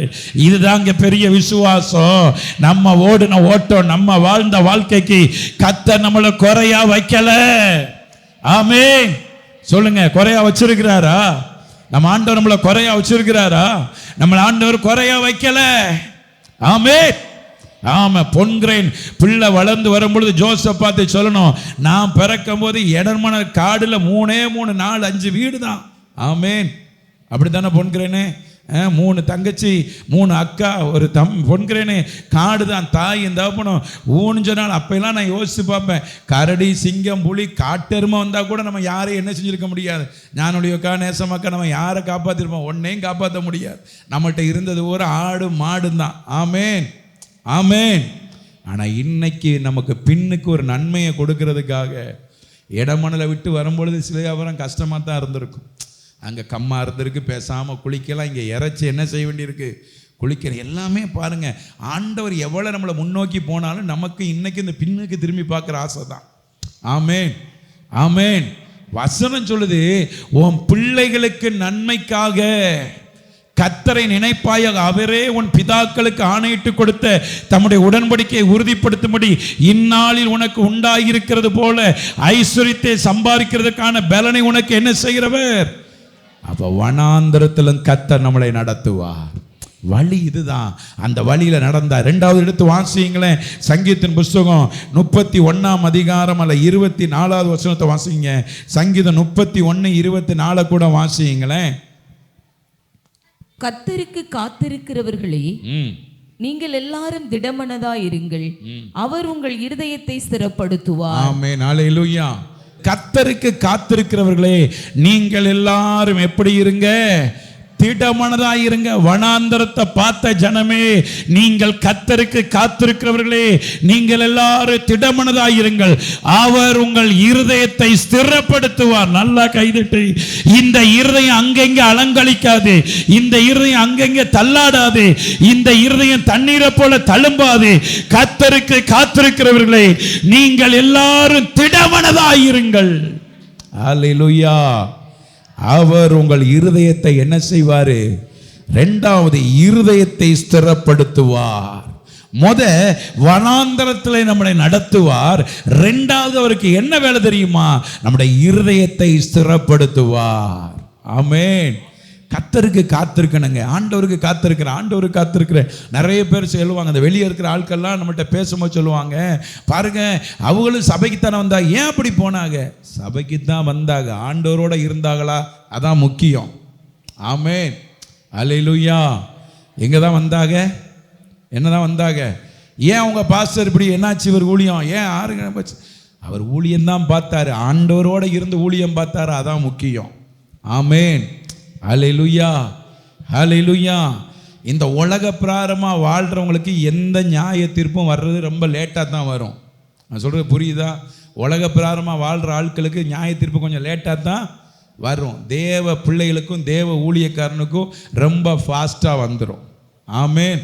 ஒன்று அவர் பண்படுத்தி நம்மளை கொண்டு போய் சேர்க்கிறதுக்காக, இல்லைன்னா நம்மளை பயன்படுத்துவதற்காக. கைகளை தட்டி கர்த்தருக்கு காத்திருக்கிறவர்களே, நீங்க எல்லாரும் திடமனதாய் இருங்கள், அவர் உங்கள் இருதயத்தை ஸ்திரப்படுத்துவார். உங்க இருதயத்தை அஸ்திவாரம் போடுவாரு. அஸ்திவாரம் போட்டுட்டாருன்னா, நான் அடிக்கடி சொல்லுவேன், ஜன்னலை மாற்றலாம், கதவை மாற்றலாம், வால் கிளாக்கை மாற்றலாம், ஃபேனை மாற்றலாம், என்னென்ன மாற்றினாலும் மாற்றலாம். வீட்டினுடைய அஸ்திவாரத்தை மாற்ற முடியாது. அது மேலே கட்டிக்கிட்டே தான் போகணுமே ஒழிய அதை இடிக்க வேண்டிய வேலையே இருக்காது. கட்டுறதும் இடிக்கிறதும் நம்முடைய கரத்தில் கர்த்தர் வைத்திருக்கிறார். கர்த்தருக்கு காத்திருக்கிறவரை நீங்க எல்லாரும் திடமனதாக இருங்கள், அவர் உங்கள் இருதயத்தை ஸ்திரப்படுத்துவார். ஆமென். 20வது வசனத்தை வாசிங்க. அதே இதுல 20ஆம் வசனம் வாசிங்க. மனுஷருடைய அகங்காரத்துக்கு அவர்களை உமது சமூகத்தின் மறைவிலே மறைத்து, நாவுகளின் சண்டைக்கு அவர்களை விலக்கி, உமது கூடாரத்திலே ஒளித்து வைத்து காப்பாற்று. நல்ல கைகளை தட்டி பாருங்க, அழகா வார்த்தை சொல்லுது பாருங்க. இருதயத்தை எப்படி ஸ்திரப்படுத்துவாரா? நம்மளை சுத்தி இருக்கிற மனுஷனுடைய அகங்காரத்துக்கு. இப்படி ஆட்களை பார்த்துருக்கீங்களா? அகங்கார ஆட்களை பார்த்தீங்களா? பார்க்கலையா? நாங்களே அகங்காரம் பிடிச்ச ஆட்கள் தான், நாங்கள் எதுக்கு யாரையும் பார்க்கணும்னு சொல்கிற மாதிரிலாம் இருக்கு. ஆமென். கர்த்தர் சொல்றாரு, மனுஷனுடைய அகங்காரத்துக்கு அவர்களை உமது சமூகத்தின் மறைவிலே மறைத்து. அப்ப நமக்கு ஒரு விரோதமாக ஒரு அகங்காரம் வந்தா நம்மளை அவர் சமூகத்தில் மறைக்கிறதுக்கு நம்மளை ஒப்பு கொடுத்துடணும். ஆமென். அகங்காரம் கொண்டு எழும்புற ஆளுக்கு நம்ம அகங்காரமா என்ன செய்யக்கூடாது? ஆமென், அல்லேலூயா, அல்லேலூயா. மறைத்து நாவுகளின் சண்டைக்கு அவர்களை விலக்கி உமது கூடாரத்திலே ஒளித்து வைத்து காப்பாற்றுகிறார். அடுத்த வசனத்தை வாசிங்க. 21வது வசனம். நகரத்தில் எனக்கு தமது கிருபையை, கர்த்தர் தனது அரணான நகரத்தில் தமது கிருபையை அதிசயமாய் விளங்க பண்ணினபடியால், கர்த்தர் அரணான நகரத்தில் எனக்கு தமது கிருபையை அதிசயமாய் விளங்க பண்ணினபடியால் அவருக்கு ஸ்தோத்திரம், அவருக்கு ஸ்தோத்திரம். 22வது வசனம். உம்முடைய கண்களுக்கு முன்பாக இராதபடிக்கு வெட்டுண்டேன் என்று நான் என் மனக்கலக்கத்திலே சொன்னேன். ஆனாலும் நான் உம்மை நோக்கி கூப்பிட்ட போது என் விண்ணப்பங்களின் சத்தத்தை கேட்டு. நல்ல கைகளை தட்டி, நான் உம்முடைய கண்களுக்கு முன்பாக இராதபடிக்கு, ஆண்டவரே நான் வெட்டுண்டு போயிட்டேன், நான் அழிஞ்சு போயிட்டேன்னு சொல்லி என் மனக்கலக்கத்துல சொன்னேன். ஆனாலும் நான் உம்மை நோக்கி கூப்பிட்ட போது என் விண்ணப்பங்களின் சத்தத்தை கேட்டேன். அல்லேலூயா, அல்லேலூயா. 23வது வசனம் வாசிங்க. கர்த்தருடைய பரிசுத்தவான்களே, கர்த்தருடைய பரிசுத்தவான்களே, நீங்கள் எல்லாரும் அவரில் அன்பு கூறுங்கள், நீங்கள் எல்லாரும் அவரில் அன்பு கூறுங்கள். உண்மையானவனை கர்த்தர் கற்காத்து இடும்பு செய்கிறவனுக்கு பூரணமாய். நல்ல கைகளை தட்டி ஆண்டவருக்கு நன்றி சொல்லுங்க, நல்ல பலமா. கர்த்தருடைய ஜனமே, நீங்க எல்லாரும் அவரில் அன்பு கூறுங்க. இந்த பேசுறது வார்த்தை இதெல்லாம் வேணாம். உங்க இருதயத்தை கர்த்தர் ஸ்திரப்படுத்தி இருக்கிறாரு. உண்மையானவளை கர்த்தர் தற்காத்து. ஆமென், அல்லேலூயா. நம்ம எத்தனை தற்காப்பு கலை படிச்சும் ஒரு புண்ணியமும் கிடையாது. ஆமென், அல்லேலூயா, அல்லேலூயா. நம்ம வேம்பால் ஒரு அண்ணன் இருக்கிறார். ஒரு நாள் அவருடைய வீட்டுக்கு போனேன். அவர் என்னை கூட்டு காமிச்சு வீட்டை கொண்டே காமிச்சார். 2வது மாடியில் துப்பாக்கி மாட்டி கிடக்கு. அந்த பார்த்தீங்களா, துப்பாக்கி மாட்டியிருக்கு பார்த்தீங்களான்னு சொன்னார். நான் நல்லா தான் இருக்கு. துப்பாக்கி எங்கே மாட்டியிருக்கு? 2வது மாடியில் செவத்தில் மாட்டியிருக்கு. நல்லா அழகாக தான் இருக்குது. இந்த துப்பாக்கி இதை வச்சு அதை செய்யணும் இதை செய்யணும்னு சொன்னார். துப்பாக்கி லைசன்ஸ் வச்சுருக்கிறவர். நான் வந்து சோபாவில் உட்காந்து டீ குடிக்கும்போது கேட்டேன், நல்லா வீடெல்லாம் நல்லா தான் இருக்குது, துப்பாக்கி எதுக்கு வச்சுருக்கோம்? ஏதாவது பிரச்சனை வந்தால் எடுத்து ஆனால் இப்போ உங்களுக்கு பிரச்சனை வந்தால் நீங்கள் ஏணியை தூக்கிட்டு வந்து போட்டு ஏறி துப்பாக்கி எடுக்கிறக்கல்ல அவன் உங்களை வெட்டிட்டு போயிடுவானே. ஆமாம், இப்படி தான் நம்ம தற்காப்பு பூரா இப்படி தான் இருக்குன்னு சொல்லுங்கள். வர்ற ஆமன் தான் இருக்கும். டேனி சொல்கிற மாதிரி ஆமன் தான் என்ன செய்யும், ஃபஸ்ட்டு ஃப்ளோரு செகண்ட் ஃப்ளோரில் படியே கிடையாது, செவரில் துப்பாக்கி தொங்கிக்கிட்டு இருக்கு. நான் அப்புறம் சொல்கிறார், அதுக்குத்தான் கடவுளுக்கு மூளை வேணும்னு சொல்கிறது. நம்மளை அவர் கடவுளாக என்ன செஞ்சுருவார். நான் சொன்னேன், நல்லா தான் இருக்குது, இவ்வளோ அழகான வீடு, துப்பாக்கி 2வது மாடியில் தொங்குதே, நம்ம ஓடி போய் ஏணியை வீட்டுக்குள்ளே வைக்க முடியாது, வெளியே போய் ஏணியை தேடி நம்ம கொண்டு வந்து ஏறி அந்த துப்பாக்கி எடுத்து அவனை சுடுறதுக்கல அவன் நம்மளை என்ன செஞ்சுட்டு போயிடுவான். இப்படித்தான் ஆண்டவர் சொல்கிறாரு, கர்த்தருடைய பரிசுத்தவான்களே, தேவ ஜனமே, நீங்கள் எல்லாரும் அவரில் அன்பு கூறுங்க, உண்மையானவனை கர்த்தர் தற்காத்து. நமக்கு எந்த தற்காப்பும் கிடையவே கிடையாது. ஆமேன், ஹல்லேலூயா, ஹல்லேலூயா. நிறைய டிவியில் விளம்பரம், யூடியூப்பில் விளம்பரம் வரும். ஏதாவது எதிரி வந்தால் இப்படி அடிங்க, இப்படி பிடிங்க, இதை அடிங்க, இந்த நரம்பை பிடிங்க, அவன் சுருண்டு விழுந்துருவான். அவன் தான் நம்ம சங்கை பிடிச்சிருவானே, அப்புறம் எப்படி நம்ம அவனை பிடிக்கிறது. ஆமேன், ஆமேன். நம்மளை வர்ற எதிரி நேராக வந்தால் தான் அதை செய்யலாம். அவனுக்கு எதிரி துணிஞ்சு வரும்போது யதார்த்தமாக நடக்கிறதா. நான் ஆண்டவர் சொல்கிறாரு, கர்த்தர் தற்காத்து இடும்பு செய்கிறவனுக்கு இடும்பு செய்கிறவளுக்கு பூரணமாய் பதிலளிப்பார். இதெல்லாம் அவர் செய்கிறனால தான் 24வது வசனம் சொல்லுது, கர்த்தருடைய வார்த்தை, கர்த்தருக்கு காத்திருக்கிறவர்களை நீங்கள் எல்லாரும் திடமனதாயிருங்கள், அவர் உங்கள் இருதயத்தை ஸ்திரப்படுத்துவார். நீங்க வேற எதுக்கும் காத்திருக்கல, வழி இதுவேன்னு சொன்னவன் வனாந்தரத்தில் உங்களை நடத்தினாரு, வழி இதுவேன்னு சொன்னவர் இருதயத்தை ஸ்திரப்படுத்துவார். அல்லேலூயா, அல்லேலூயா. இருதயம் ஸ்திரப்படணும்னா நமக்கு என்ன தற்காப்பு வேணும்? வாசிங்க, எபிரேயர் 12:12 வாசிங்களேன். எபிரேயர் 12:12 எடுத்து வாசிங்களேன். ஆகையினால் நெகிழ்ந்த கைகளையும் தளர்ந்த முழங்கால்களையும் நீங்கள் திரும்ப நிமிர்த்தி. ஆமென், அல்லேலூயா. எபிரேயர் ஆக்கியோன் எழுதுகிறார், எபிரேயர் 12:12, ஆகையினால் நெகிழ்ந்த கைகளையும், என்னத்தையும் சொல்லுங்க, நெகிழ்ந்த கைகளையும் தளர்ந்த முழங்கால்களையும் நீங்க திரும்ப நிமிர்த்தினா ஆண்டவர் நம்ம இருதயத்தை ஸ்திரப்படுத்திடுவார். ஆமென், அல்லேலூயா. கை எடுத்து பார்த்து ஓஞ்சு போனேன், என் மனக்களத்தில் சொல்லிட்டேன், அப்படியே இந்த இயேசு விட்டுட்டு போயிடுறேன் நம்ம சொல்லக்கூடாது. ஆமென், அல்லேலூயா. வசனம் சொல்லுது, ஆகையினால் நெகிழ்ந்த கைகளையும் உங்கள் தளர்ந்த முழங்காலை நீங்கள் என்ன செய்யணும்? திரும்ப நிமித்தணுங்க. ஆமென், அல்லேலூயா. ஒரு தடவை இந்த வாழ்க்கை இயேசுக்காக வாழ்ந்துட்டு நம்ம ஜீவன் அவருக்காக போயிடணும். வருகையில் போனோம், இல்லைன்னா அவர் அழைக்கிற நாளில் என்ன செய்யணும் சொல்லுங்க, போயிடணும். ஆமென், அல்லேலூயா. ஆகையினால் நெகிழ்ந்த கைகளையும் தளர்ந்த முழங்கால்களையும் நீங்க திரும்ப என்ன செய்யணும் சொல்லுங்க, வாய் திறந்து சொல்லுங்க, பக்கத்தில் சொல்லுங்க, நிமிர்த்தணும். கைகளையும் நெகிழ்ந்த கைகளையும் தளர்ந்த முழங்காலையும் நீங்கள் என்ன செய்யணும்? நிமிர்த்தணும். ஆமென், ஆமென். கடந்த வாரத்தில் ஒரு நாள் வியாழக்கிழமை நினைக்கிறேன், காலையில் என்னுடைய வேலையெல்லாம் முடித்தேன். ஒரு 8:15 அன்பராஜனை ஃபோன் பண்ணார் டாக்டர். அவர்கிட்ட ஒரு 9 மணி வரைக்கும் பேசிக்கிட்டு இருந்தேன். சாப்பிட கூட்டா போய் சாப்பிட உட்காந்தேன். வீட்டில் 2 இட்லி, ஆமாம், அதுலேயும் ஒரு இட்லி வச்சுட்டேன். ஒரு இட்லி ஒரு தோசை தான். ஒரு இட்லி ஒரு தோசை சாப்பிட்டு முடித்து தண்ணி குடித்தேன். ஜான்சன் ஃபோன் பண்ணான், ஒரு காரியத்துக்காக எனக்கு ஃபோன் பண்ணான். அவன்கிட்ட பேசிக்கிட்டு 2 வார்த்தை பேசிக்கிட்டு இருந்தேன். என்ன அறியாமல் தொண்டைக்குள்ளே என் சத்தமெல்லாம் ஸ்லோவாகுது. தெரியுதுல என் சத்தம் வித்தியாசமாக இருக்குதா இல்லையா? இவ்வளோ பலகீனமாக இருக்கிற நான் இவ்வளோ சத்தமாக இருக்கிறேன், நீங்கள் அப்படியே அசையாமல் என்ன செஞ்சுக்கிட்டு இருக்கீங்க? ஆமென், ஆமென். அப்படியே சத்தம் ஒரு மாதிரி போகுது. ஜான்சன் கேட்குறான், அண்ணா என்ன உடம்புக்கு எதுவும் சரியில்லையா? இல்லைப்பா, நல்லா தான் இருந்தேன் அப்படின்னு சொல்லிக்கிட்டு இருக்க கொஞ்ச நேரத்தில் முதுகெல்லாம் அடைச்சி நெஞ்செல்லாம் அடைச்சி என்னமோ எனக்கு பண்ண ஆரம்பிக்கும்.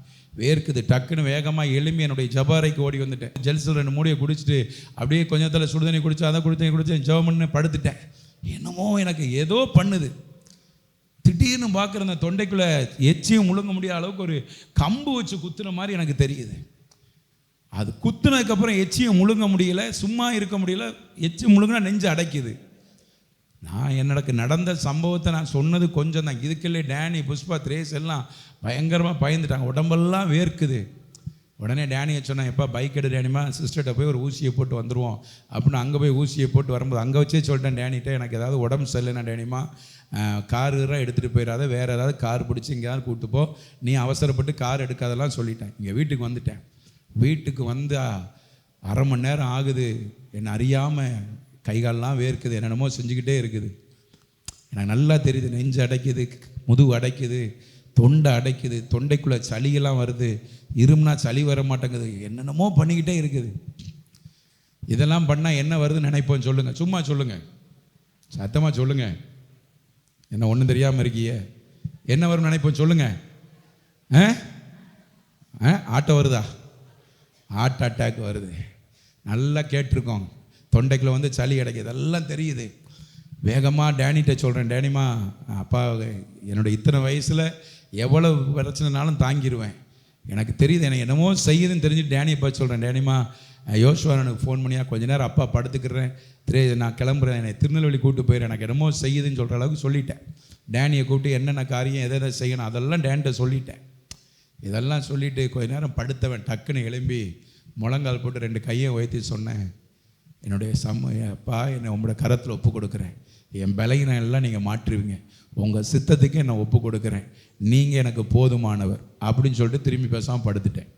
ஆமேன் ஆமேன். படுத்தா என்னால் படுக்க முடியல, திணறுது, ரொம்ப மூச்சு என்னென்னமோ எனக்கு பண்ணுது. மொத்தத்தில் திரும்பி வந்து வெளியே உட்காந்துட்டேன். ட்ரெஸ் எல்லாம் எடுத்து வச்சாச்சு. என்னை கூட்டு போகிற வேகத்தில் திரேசு ஒரு கிழிஞ்ச சேலையை வேற கட்டிக்கிட்டு அங்கே திருநெல்வேலி போன பிறகு தான் தெரிஞ்சது சேலை கிழிஞ்ச சேலையை கட்டியிருக்கோம். புஷ்பாலாம் ட்ரெஸ் எடுத்து வச்சு காரு மோச்சனன்னு மேரி வந்துட்டாங்க. வந்து எனக்கு நான் சேரில் வெளியே உட்காந்துருக்கேன். மோச்சனை வேகமாக வர்றாங்க, மேரி வர்றா. என்னென்ன என்ன ஒன்றும் இல்லை, மோச்சனை கண்ணீரோடு ஜபிக்க துவங்குறாங்க. எனக்கு ரொம்ப வேர்க்குது. என்னையும் அறியாமல் சேரை விட்டு எழும்பி முழங்கால் போட்டு கையை கும்பிட்டு கண்ணீர் வடித்து சொன்னேன், உங்களுக்காக ஓட உங்களுக்கு சித்தமானா எனக்கு பலன் தாரும். ஆமேன் ஆமேன் அல்லேலூயா. எந்த சமயத்திலையும் தேவனை நோக்கி நம்ம கையும் நம்ம முழங்காலும் தளரவே கூடாது. ஆமேன் அல்லேலூயா அல்லேலூயா. அப்படியே கிளம்பியாச்சு, உட்கார முடியல. 2 மணி நேரம் திருநெல்வேலி போகுது, ரொம்ப கஷ்டப்படுது. திரேசு புஷ்பா என்ன செய்துப்பா என்ன செய்து, சுடுதண்ணி மட்டும் தர்றாங்க குடிச்சிட்டு. யோசுவா வேகமாக போகிறான். யோசுவா சும்மாவே வேகமாக போவான். என்னை கொண்டு அவன் போகிற போக்கே எனக்கு அதை விட பயமாக இருக்குது. இங்கே போன மாத்திரத்தில் என்னென்னமோ ட்ரீட்மெண்ட்லாம் நடந்துச்சு. டாக்டர் இல்லை, கேட்டு வேகமாக மற்ற சிகிச்சையெல்லாம் கொடுத்தாங்க. எனக்கு படுக்கையில் 12:30 மணிக்கு படுத்தவன் தான். சாயந்தரம் 5 மணி வரைக்கும் அந்த படுக்கை விட்டு எலும்பில் பாட்டில்லாம் ஓடிச்சு, என்னென்னமோ ஓடிச்சு, ஸ்கேனு எக்ஸ்ரே என்னென்னமோ எடுத்தாங்க. புஷ்பா 5 மணிக்கு சொன்னா, எப்பா டாக்டர் வந்துட்டாரு அப்படின்னு சொன்னான். நான் டக்குன்னு கட்டில் விட்டு எழும்பி உட்காந்துட்டேன். இதுக்கு மேலே படுத்தா நம்மளை சேர்க்காமல் என்ன செய்ய மாட்டார். ஆமாம், அவர் வேகமாக 11:30 நான் வந்துட்டு 5 மணி வரைக்கும் நான் வர்றேன்னு சொன்னனால அவர் என்ன பண்ணிட்டாரு, அவர் என்னை வந்து சந்தோஷப்படுத்த நினைக்கிறார். என்னென்னு கேட்டார். ஒன்றும் எனக்கு இல்லை, நான் நல்லா என்ன செய்கிறேன், என்னை சேர்த்துறாது ஐயா. நாங்கள் வேற 2 நாள் துணியோடு என்ன செஞ்சிட்டோம், ஒன்றும் எடுக்கலை. அங்கே போய் சேர்ந்தது மட்டும்தான், துணியெல்லாம் காரில் தான் இருக்குது. பார்த்தார், அங்கே அமைக்கி இங்கே அமைக்கி பார்த்தார், எல்லாம் அதை எடுக்கணும் இதை எடுக்கணும், அதை பார்த்தணும் இதை பார்த்துடணும், இந்த இப்படி தான் கிளம்பணும் வாங்க. பரிதாபமாக இருந்துச்சு கிளம்பும் பொழுது. ஆனால் ஒன்று மாத்திரம் எனக்கு நிம்மதி உண்டு, என் முழங்காலுக்கும் நம்ம கைக்கும் பதில் கொடுக்குற ஒரு தேவன் இருக்கிறார். ஆமே. ஆபத்து காலத்தில் அவரை நோக்கி கூப்பிடு, அவர் நம்மளை கைவிடவே மாட்டார். ஆமே அல்லேலூயா. அங்கேயும் படுக்கையில் என் கண்கள் இருதயத்துக்குள்ளே என்ன சிகிச்சை ஓடனான்னு எனக்கு தெரியும். அப்பா என்ன வந்தாலும் சரி, இந்த ஆஸ்பத்திரியிலேருந்து நான் வெளியேறணும்னா எனக்கு எல்லாமே நார்மல்னு வரணும். என்னென்னு வரணும், இல்லைன்னா என்னை இவர் என்ன செய்ய மாட்டார், அவர் காப்பாற்ற நினைக்கிற மாதிரியே இவர் என்ன காப்பாற்ற நினைப்பார். கிருபையா ஆண்டவர் காத்து பாருங்க. இரவு 10:30 மணிக்கெல்லாம் டிஸ்சார்ஜ் ஆக ஆண்டவர் உதவி செஞ்சிட்டார். ஆமென் அல்லேலூயா. இங்கே வந்து 1:30 மணிக்கு படுத்திருக்கிறேன். 6 மணிக்கு நம்ம மாரிதாஸ் மனவா பனையேற போகிறேன், இடுக்கிக்காக ஜெபம் பண்ணுங்கன்னு வந்துட்டாங்க. ஆமென். கொஞ்சம் கூட சோர்ந்து போகல, நல்லா ஜெபம் பண்ணிட்டு இருந்தேன். வந்தேன் 6 மணிக்கு மனவா ஃபோன் பண்ணுறேன். எப்பா 6:03 1:30 மணிக்கு தான் வந்து படுத்துருக்கேன். நேரப்பட முழிச்சிட்டேன், ஜெபம் பண்ணிவிட்டு ஆண்டவர் நன்றி சொல்லிட்டு இருக்கேன். மனவா ஃபோன் பண்ணுறேன். எப்பா வெளியே நிற்கிறேன்ப்பா, சர்ச்சுக்கு வெளியே நிற்கிறேன், வாப்பா வந்து ஜெபம் பண்ணி அனுப்பி சுகத்தோடு பலத்தோடு இருக்க கர்த்தர் உதவி செய்தார். ஒரு தீங்கும் இல்லாதபடி கர்த்தர் பாதுகாத்தார். வசனம் என்ன சொல்லு தெரியுமா, உங்கள் கைகளையும் உங்கள் முழங்கால்களையும் தளர மட்டும் விட்டுறாதீங்க. உங்களை இருதயத்தை ஸ்திரப்படுத்துகிறவர் இருக்கிறார். நான் பெருமையாக சொல்ல ஒன்றும் இல்லை. நான் என்னுடைய பலகீனத்தை நான் வெளியே எதுவுமே நான் சொல்லலை. ஆனால் ஒன்று மட்டும் என் இருதயத்துக்குள்ள தெரியும், எனக்கு என்ன வந்துச்சுன்னு தெரியல. ஆனால் ஒன்று மட்டும் சொன்ன, எல்லாம் எனக்கு நார்மலாக மாறணும் ஆண்டவரே. அது மாறினா தான் இந்த சிறையிருப்பு என்னை மாறணும். ஆண்டவர் அதிலிருந்து என்னை தூக்கி எடுத்து சுகமாக என்னை கொண்டு வந்து சேர்த்தார். ஆமென், ஆமென், ஹல்லேலூயா. 11வது வசனம் சொல்லுது, வாசிங்க. அதே 12:11. எந்த சிற்சையும் தற்காலத்தில் சந்தோஷமாய் காணாமல் துக்கமாய் காணும். ஆகிலும் பிற்காலத்தில் அது பழகினவர்களுக்கு அது நீதியாகிய சமாதான பலனை தரும். நல்ல கைகளை தட்டி, எந்த சிற்சையும் தற்காலத்துல சந்தோஷமா காணாம துக்கமா தாங்க தெரியும். ஹல்லேலூயா, ஹல்லேலூயா, ஹல்லேலூயா. ஆமாம், அங்கே போய் ஆஸ்பத்திரியில் படுத்திருக்கிறேன். நம்ம போய் ஆஸ்பத்திரியில் பெட்டில் படுத்திருக்கிறேன். நம்ம ஞானொலி அக்காவா தங்கச்சியா பாக்கியமணி அக்கா, அவங்க வந்து என்கிட்ட கேட்டாங்க பாருங்க, அழகான கேள்வி. தலைவரே வந்து படுத்துட்டாரு. அப்போ இனி யாரும் தொண்டர்கள் வந்து படுக்க வேண்டிய வேலையே இல்லை. எனக்கு ரொம்ப சந்தோஷமாக இருந்துச்சு. ஆனால் நான் என்ன நினச்சி படுத்துக்கிட்டு இருந்தேன்னா, 25 வருஷம் இந்த ஆஸ்பத்திரிக்கு வந்திருக்கேன். ஒரு நாள் கூட நான் இப்படி வந்து படுத்ததில்லை ஆண்டவரே. பலரை கூப்பிட்டுட்டு தான் வந்திருக்கிறேன். அப்பாவை கூப்பிட்டுருக்கேன், அம்மாவை கூப்பிட்டுருக்கேன், திரேஸை கூப்பிட்டுருக்கேன், புஷ்பாவை கூப்பிட்டுருக்கேன், டேனி, பிபி, இப்படியே தான் வந்திருக்கேன் ஆண்டவரே.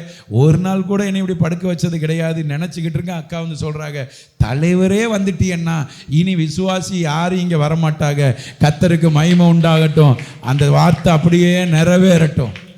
ஆமென், ஆமென். எந்த சிற்சையும் தற்காலத்தில் அது அப்படித்தான் தெரியும்.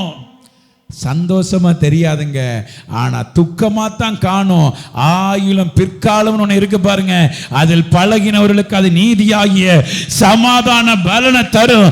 ஏன்னா வனாந்தரத்தில் என்னை நடத்தினார், என் இருதயத்தை ஸ்திரப்படுத்தி என்னை நடத்தினார்.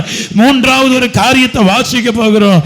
நெகமியாவுடைய புஸ்தகம் 9ஆம் அதிகாரம் 12வது வசனம். கடைசியாக நெகமியாவுடைய புஸ்தகம் 9ஆம் அதிகாரம் 12வது வசனத்தை வாசியுங்கள். பகலிலே மேக ஸ்தம்பத்தினாலும் அவர்கள் நடக்க வேண்டிய வழியை அவர்களுக்கு வெளிச்சமாக்க, இரவிலே அக்கினி ஸ்தம்பத்தினாலும் அவர்களை ஆமென், ஹல்லேலூயா. நீர் பகலிலே மேக ஸ்தம்பத்திலும் அவர்கள் நடக்க வேண்டிய வழியை அவர்களுக்கு வெளிச்சமாக்க, இரவிலே அக்கினி ஸ்தம்பத்தினாலும் அவர்களை வழி நடத்தினீர். நல்ல கைகளை தட்டி, வழி இதுவே என்று சொல்லுகிற வழியில நடந்தா என்ன நடக்கும்? வனாந்தரத்தில் நம்மளை நடத்துவார், இருதயத்தை ஸ்திரப்படுத்தி நடத்துவார். பகலிலே மேக ஸ்தம்பமாயும் இரவிலே அக்கினி ஸ்தம்பமாயும் உயிரோடு இருக்கிற நாளெல்லாம் வானத்தையும் பூமியையும் படைத்த கர்த்தர் உங்களையும் என்னையும் நடத்துவார். ஆமென், ஹல்லேலூயா, ஹல்லேலூயா, ஹல்லேலூயா. நம்ம நினைக்க கூடாதுங்க, நம்ம கர்த்தரோடு நடந்தா நம்ம பிள்ளைகள் கர்த்தரோடு நடக்கும். ஆமா, நீங்க சொல்றீங்க காலம் கலிகாலம், காலம் அப்படி காலம், காலம் இப்படி காலம்.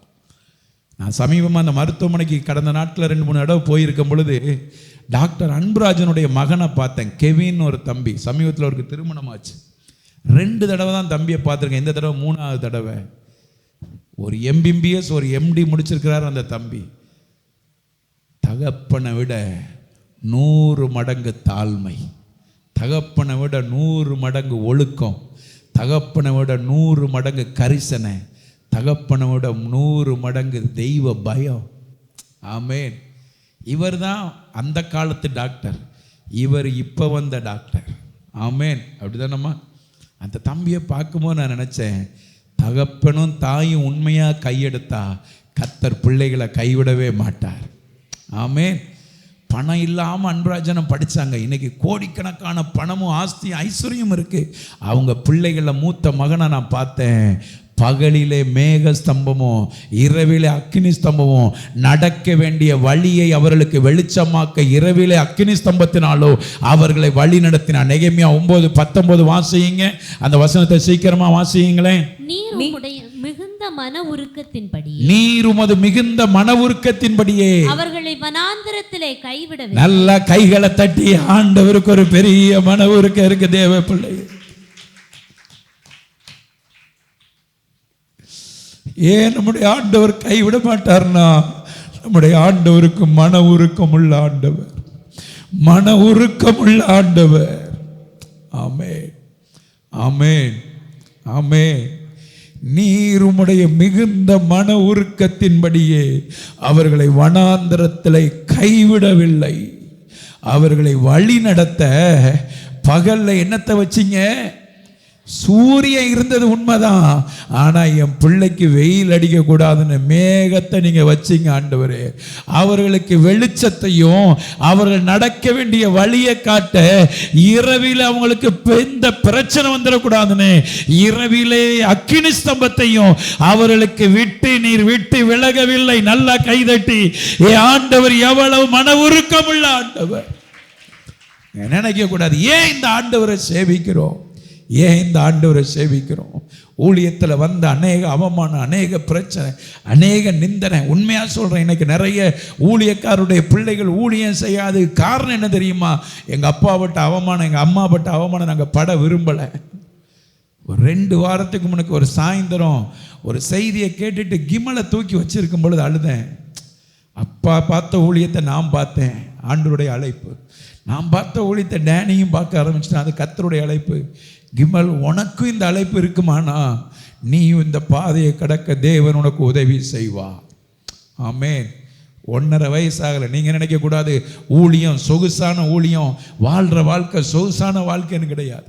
1:30 மணிக்கு வந்து படுத்து காலையில் 4:30 மணிக்கு முழிச்சு 6 மணிக்கெல்லாம் ஜெபிக்க வரவங்களுக்கு ஜெபிக்கணும்னா ஒரு நாள் பலிபீடத்தில் நின்று இந்த ஊழியம் செஞ்சு பார்த்து உத்தரவாதம் பண்ணினா தெரியும்.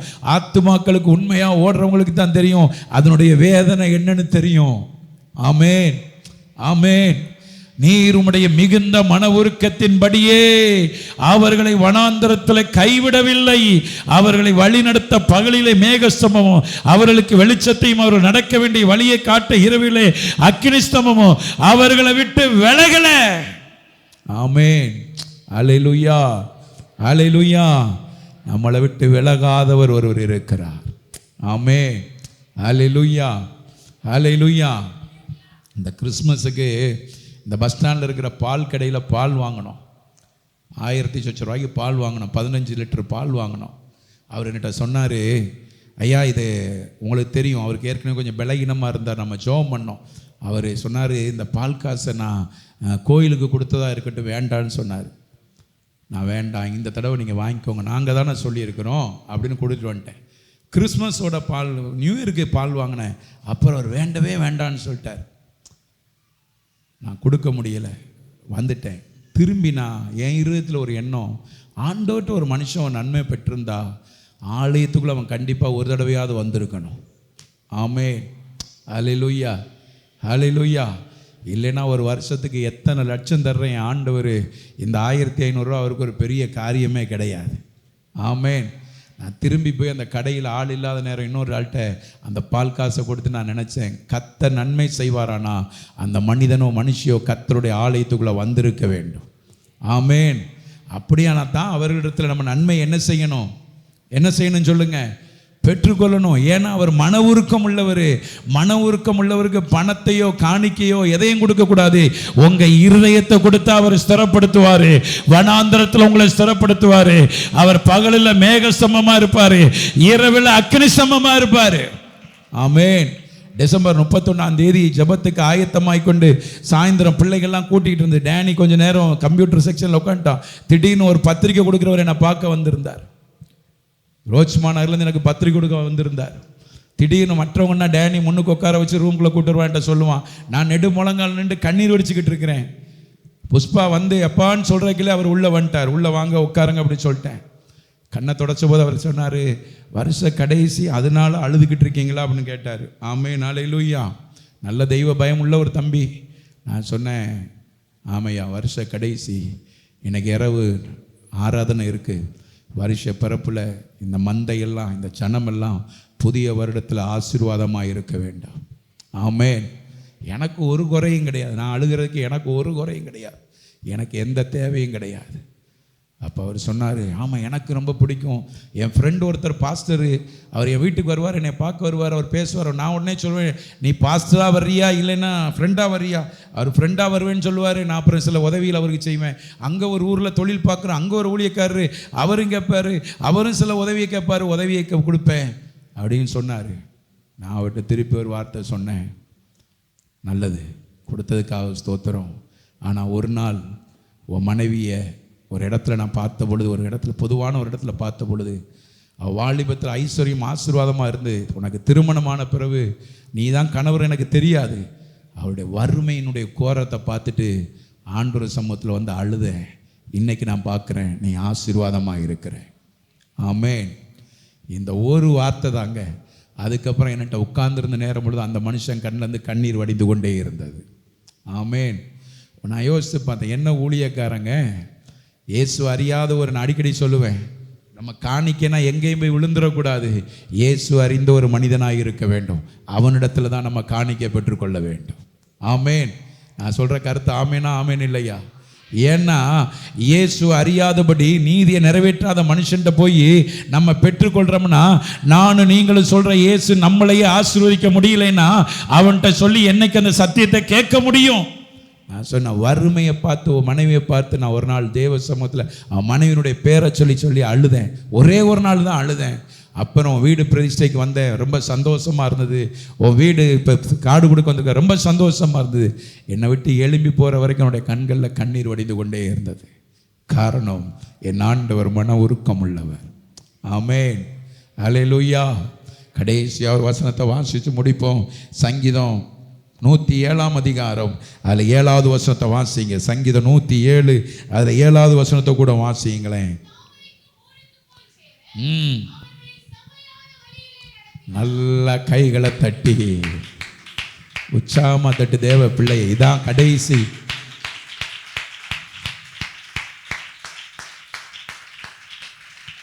முதலாவது வனாந்தரத்திலே அவர் நடத்தினார்.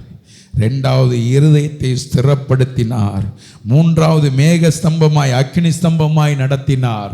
கடைசியாய் வார்த்தை சொல்லுது அந்த 3வதுல, நான் தாபரிக்கும் ஊருக்கு போய் சேர, நான் பரலோகம் போய் சேர அவர்களை செவ்வையான வழியில நடத்தினார். நல்லா கைகளை தட்டி ஆண்டவருக்கு நன்றி சொல்லுங்க. இந்த பரலோகம் போய் சேர்ற வரைக்கும் அவர் நம்மளை செவ்வையா நடத்துவார். 6வது வசனம் என்ன ரொம்ப தொட்ட வசனம். தங்கள் ஆபத்திலே கர்த்தரை நோக்கி கூப்பிட்டார்கள். நீ பரலோகம் போய் சேர்ற வரைக்கும் இந்த பூமியில் ஆபத்து உண்டு. தங்கள் ஆபத்திலே கர்த்தரை நோக்கி கூப்பிட்டார்கள், அவர்கள் இக்கட்டுகளிலிருந்து அவர்களை விடுவித்தார். கடைசியா தான் அந்த வசனம் சொல்லுது, தங்கள் தாபரிக்கும் ஊருக்கு போய் சேர அவர்களை செவையான வழியிலே நடத்தினார். வேத புஸ்தகத்தை கீழே வச்சுட்டு அப்படி எல்லாரும் எழும்பி நில்லுங்க தேவ ஜனமே. வழி இதுதான், வழி இதான் வழி. இந்த செய்தியை தேவன் என்னோடு பேசின போது நான் சொன்னேன், ஆசையெல்லாம் தாபரிக்கிற ஸ்தலம் தான் ஆண்டவர். அந்த நாட்களில் நான் டேனிகிட்ட சொல்லும் போது, டேனிமா இதில் இந்த பணம் இருக்குது, இதை இதுக்கு கொடுத்துரு, இது இதுக்கு கொடுத்துரு, இந்த காரியத்தெல்லாம் இப்படி செஞ்சுருங்க ஐயா. என் பிள்ளைகிட்ட எனக்கு 1 ரூபா கடன் இருக்குன்னு கூட நான் அவன்கிட்ட சொல்லவே இல்லை. கடனே கிடையாது என்கிட்ட. ஏன்னா தாபரிக்கிற ஸ்தலத்துக்கு போய் சேர்றவரை செவையான வழியில் கர்த்தர் நடத்துவார். செவையான வழியில் இப்போ கர்த்தர் நடத்துவார். சங்கீதம் 6வது வசனம் சொல்லுது, 107:6 சொல்லுது, தங்கள் ஆபத்தில் கர்த்தரை நோக்கி கூப்பிட்டார்கள், அவர்கள் இக்கட்டுகளிலிருந்து அவர் அவர்களை விடுவித்தார். வழி இதுன்னு சொல்லிட்டாருன்னா அந்த வழியில் நடந்து பாருங்க தேவ ஜனமே. வழி இதுன்னு சொல்லிட்டாருன்னா அந்த வழியில் நடந்து பாருங்க தேவ ஜனமே. உங்களை தாபரிக்கிற ஸ்தலத்துக்கு நீங்கள் போய் சேர்ற வரைக்கும் அவர் உங்களை செவையாக நடத்திக்கிட்டே இருப்பார். 2 கையையும் கும்பிட்டு அவர் சொல்கிறார், நானே உனக்கு வழி, நானே உனக்கு சத்தியம், நானே உனக்கு ஜீவன். எதுக்காகவும் இந்த ஆண்டவர் தேடாதீங்க. ரட்சிக்கப்பட்டு ஞானஸ்தானம் எடுத்து உங்களுக்குள்ள ஒரு வைராக்கியம் வந்திருந்தா, ஆண்டவரே இந்த நான் உங்களை தேடுறேன், என் பிள்ளைக்கு கல்யாணம்னு ஒன்று ஆச்சுன்னா அது இந்த ஆலயத்தின் முறைப்படி நடக்கணும் ஆண்டவரே. என் வீட்டில் ஒரு அஸ்திவாரம்னு ஒன்று வச்சா அது இந்த ஆலய முறைப்படி நடக்கணும். என் வீடு பிரதிஷ்டை நடந்தால் அது அந்த ஆலய முறைப்படி நடக்கணும். என் வீட்டில் நன்மையான காரியங்கள் நடந்தால் அது ஆலய முறைப்படி நடக்கணும். வேதத்தின்படி நடக்கணும் ஆண்டவரே. என் பிள்ளைக்கு திருமணமானால் அது வேதத்தின்படி நடக்கணும். என் பிள்ளைகளுக்கு பிள்ளைகள் பிறந்தால் வேதத்தின்படி நடக்கணும். ஒருவேளை வருகை தாமதமாகி மரணம் வந்தா அதுவும் வேதத்தின்படி நடக்கணும். நீ வாஞ்சிக்கணும். இந்த நாளில் நான் காலையில் சிலரை இந்த செய்தி நேரம் யோசித்து பார்த்தேன். வந்த நாள் தொடங்கி இந்த நாள் வரைக்கும் ஏதோ நம்ம சபைக்கு வர்றோம், நம்ம ஓட்டம் ஓடக்கூடாது. நமக்குள்ளே வர்ற வைராக்கியம் இருக்குது பார்த்தீங்களா? அதை ஆரம்பத்திலே ஆவியானவர் சொன்னார். அவர் சொல்கிறாரு, நான் உன்னை தாபரிக்கிற ஸ்தலம் கொண்டு போய் சேர்ப்பேன்னு. நம்ம நினைக்கிறோம் நம்ம செத்தா யார் வருவா, கூட்டம் வருமா, சொந்த பந்தம் வருவானா? அவர் சொல்கிறார், ஏய் கூட்டமாக போகிறதுக்கு ஒரு திறந்த வாசல் இருக்குது, அதை நோக்கி போது ஒரு கூட்டம். நீ நெருக்கமான வாசல்ல, இடுக்கமான வாசல்ல உட்பிரவேசிக்க வேண்டிய நானும் நீங்களும். அவர் சொல்றாரு, நானே வழி, நானே சத்தியம், நானே ஜீவன். இந்த நாள் அந்த ஒரு தீர்மானத்தை எடுத்தோம்னா, அவர் வழியில நடந்தோம்னா வனாந்திரத்தில் நடத்துவார். இருதயத்தை வனாந்திரத்தில் நம்மை நடத்துவார். இருதயத்தை ஸ்திரப்படுத்தி நடத்துவார். மேகமாய் அக்கினி ஸ்தம்பமாய் வந்து நடத்துவார். கடைசியாய் செவ்வையான வழியில, ஓ தேவனுடைய தாபரிக்கிற ஸ்தலத்துல கர்த்தர் நம்மளை நேர்த்தியாய் கொண்டு போய் நடத்துவாரு. அந்த நடத்துதலுக்கு எங்களை ஒப்பு கொடுக்கிறோம்ப்பா. அந்த நடத்துதலுக்கு நேராக எங்களை ஒப்பு கொடுக்கிறோம்ப்பா. அந்த நடத்துதலுக்கு நேராக ஒப்பு கொடுக்கிறோம்.